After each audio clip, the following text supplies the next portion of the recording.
Seja muito bem-vindo, cabeça de gasolina! Hoje nós vamos conversar sobre um time que está no coração de muitos fãs, principalmente daqueles que viveram a era Piquet nos anos 80. Claro que a essa altura você já sabe que estamos falando da equipe criada pelo tricampeão mundial, Jack Brabham.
Os jovens Jack Brabham e Ron Taranaki eram amigos na Austrália e tinham um sonho em comum, ser piloto de Fórmula 1. Brabham tinha mais talento e, após se destacar bastante, partiu para o Reino Unido em 1955. Lá, começou a pilotar um carro da empresa Cooper e 3 anos depois entrou para a Fórmula 1 pelo mesmo time. Nos próximos 2 anos, o australiano mostrou que era bom mesmo e venceu os mundiais de pilotos com um carro revolucionário que, acreditem, tinha um motor no meio do chassi. E apesar dessa inovação, os donos da Cooper ainda eram muito resistentes a novas ideias, e Brabham era um clássico piloto da sua época, entendia a complexidade dos carros e como modificá-los mecanicamente para melhorar seu desempenho. Com muita dificuldade, Brabham conseguiu colocar suas ideias no carro da Cooper de 1960, chamado T53, com a ajuda inclusive do seu amigo Ron Taranaki. Com tudo isso, os dois tinham certeza que conseguiriam fazer um carro melhor do que o modelo do time campeão mundial de Fórmula 1.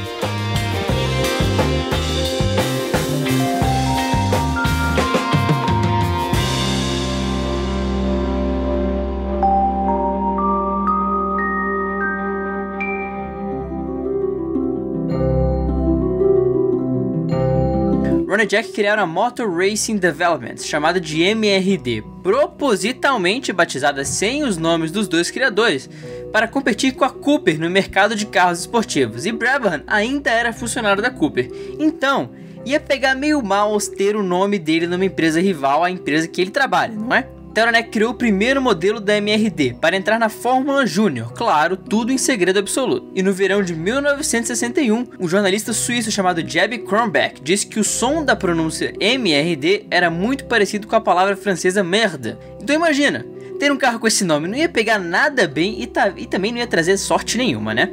Passaram a chamar então de BT, as iniciais de Brabham Taranaki, que conseguiu um 2º lugar em sua primeira prova. Nessa época, Jack e Ron preferiam apenas fornecer seus chassis para uma outra equipe de Fórmula 1, e o negócio era tão top secret que eles entregavam os carros às 3 da manhã para ninguém suspeitar, a não ser, é claro, que você tenha assistido O Exorcismo de Emily Rose.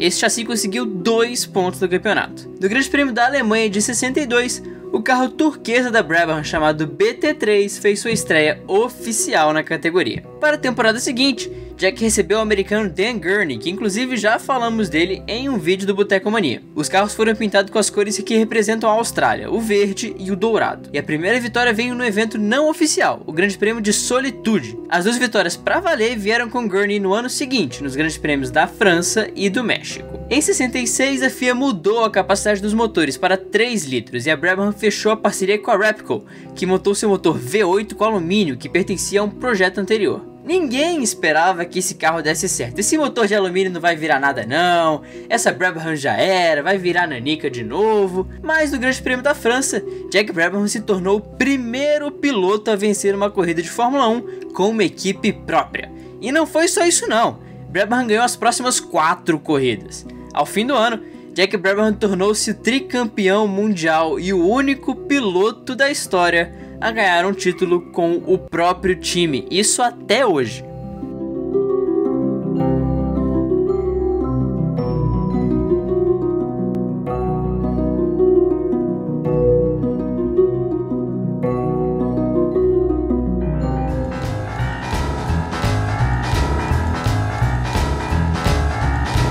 No ano seguinte, Denny Hulme, novo piloto da equipe, levou o caneco, já que Jack Brabham estava testando novas partes no seu carro e sempre dava errado. Mas mesmo assim, a equipe foi novamente campeã do Mundial de Pilotos e de Construtores. Hulme decidiu ir para a McLaren em 68 e a Brabham contratou Jochen Rindt, mas o ano foi fraco. Na temporada seguinte, Rindt foi para a Lotus e a Brabham encerrou o contrato com a Repco e comprou um novo motor. Dessa vez um Cosworth DFV. A equipe trouxe Jack Ickx, que venceu os grandes prêmios da Alemanha e do Canadá, terminando a temporada como vice-campeão mundial. Jack queria se aposentar no fim de 69. Tô de saco cheio, já fiz tudo que eu podia fazer, vou entregar para qualquer um, vou passar o ponto. E vendeu a parte dele do time para Braun. Mas como Jochen Rindt resolveu ir para a Lotus, Jack permaneceu por mais um ano. Sua última vitória na categoria aconteceu, inclusive, nessa temporada. Em 71, Taranaki trouxe o bicampeão mundial Graham Hill e o jovem australiano Tim Shacken. Braun desenhou o BT-34, que ganhou o apelido de garra de lagosta com radiadores nas frentes das rodas. Nessa época, Braun sacou que estava com um orçamento muito limitado e decidiu procurar por alguma parceria para aumentar a grana para o desenvolvimento do carro. Então, no final de 71, Taranaki vendeu a Brabham por 100 mil libras para o ex-empresário Jochen Rindt, um cara que todos vocês conhecem muito bem, Bernie Ecclestone.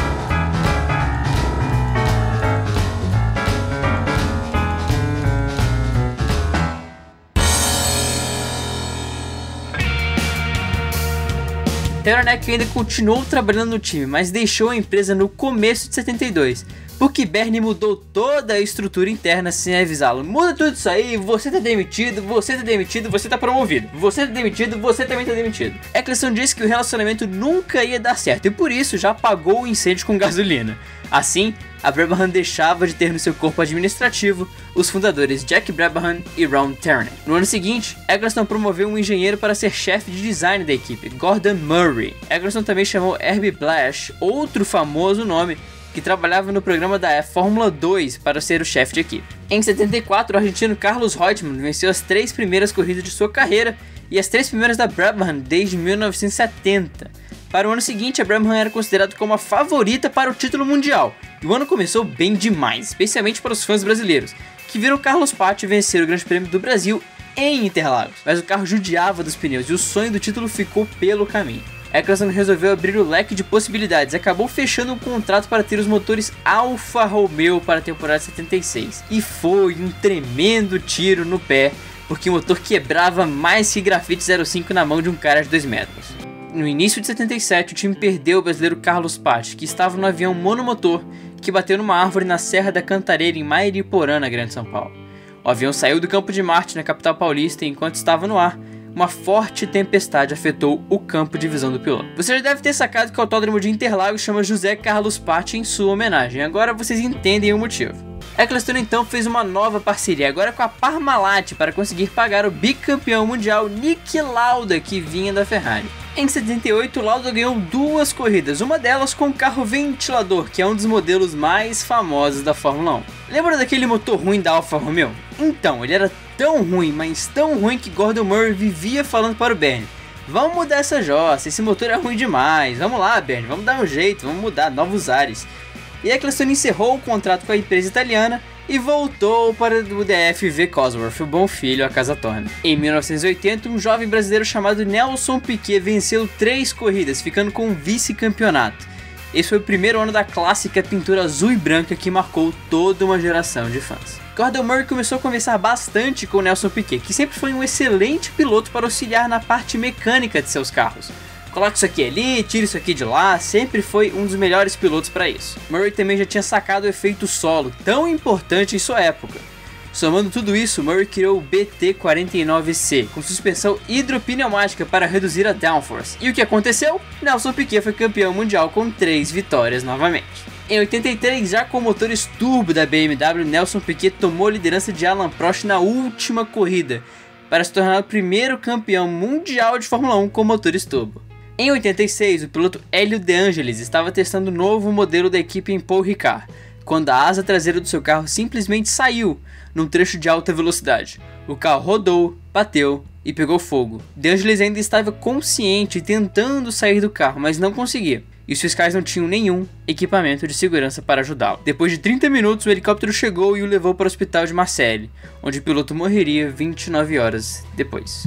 No fim do ano, a BMW, parceira do time, disse que iria deixar a categoria. Bernie Ecclestone estava afastado, envolvido com a Associação de Construtores da Fórmula 1. E Gordon Murray saiu para se juntar à McLaren, inclusive chutando o balde dizendo que o time estava quebrado. E no Grande Prêmio do Brasil de 88, Ecclestone anunciou a venda da Brabham para Walter Burn, dono da Euroburn, por um preço que até hoje é um mistério, mas Burn nem ficou com a equipe, já que vendeu para o suíço Jochen Luth logo depois. Em 89, Stefano Modena conseguiu o terceiro lugar no Grande Prêmio de Mônaco, o último da história da Brabham. No meio do ano, Luth foi preso por fraude em impostos e outras empresas disputaram a equipe. O grupo Middlebrough Limited, uma empresa japonesa, conseguiu o controle do time para 90. Herbie Blash voltou para comandar o time nessa época também. Algo legal foi que nessa temporada David Brabham, filho de Jack, correu algumas provas na equipe criada, olha só, pelo pai. Em 92, outro filho de um ex-piloto da equipe, Damon Hill, também fez sua estreia pelo time. Nessa época a equipe não fazia sombra aos anos dourados do seu início. Motores Judd e Yamaha empurravam os carros de 91 e 92. Em 92, os carros nem conseguiam se classificar para as corridas. Damon Hill foi o último piloto a conseguir terminar uma prova no Grande Prêmio da Hungria, na 11ª posição, 4 voltas atrás do líder Ayrton Senna. Após esse GP, o dinheiro acabou e não tinha mais nada a fazer a não ser fechar as portas. A fábrica foi comprada pela Yamaha Motorsport e usada pela Activa Technology Limited, uma empresa que fazia componentes para carros de passeio e corridas comandada por Herbie Blash. Não, a Activa Technology não fazia iogurte. Em 2006, a Carlin DPR GP2 comprou a empresa. E essa é a história da Brabham. Não se esqueça de deixar o joinha, se inscrever no canal e compartilhar o vídeo com seus amigos e até aqueles seus inimigos que estão começando a ver a Fórmula 1 agora. Se você quiser, vai ajudar o Boteco F1 a continuar seu projeto no padrim.com.br/Boteco F1 e ter acesso a conteúdos exclusivos do Boteco. Nos vemos num próximo vídeo. Boteco F1, a sua dose de Fórmula 1 com gelo e limão.